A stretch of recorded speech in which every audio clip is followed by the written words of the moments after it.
The MyClients function notifies the user in the event High Court proceedings are issued by or against that target.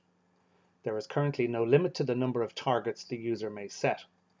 Users should be aware of the syntax.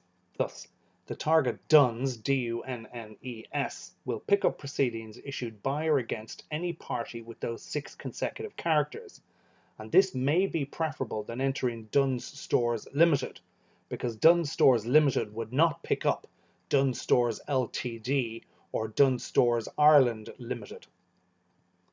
Entering a surname only may also be preferable in cases where there may be spelling mistakes in the central office.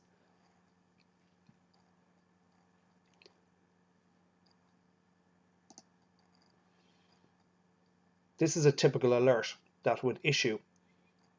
In these cases, the target is Finnegan and Rourke, and the Rourke target has picked up the name O'Rourke. To add a target, simply type in the name.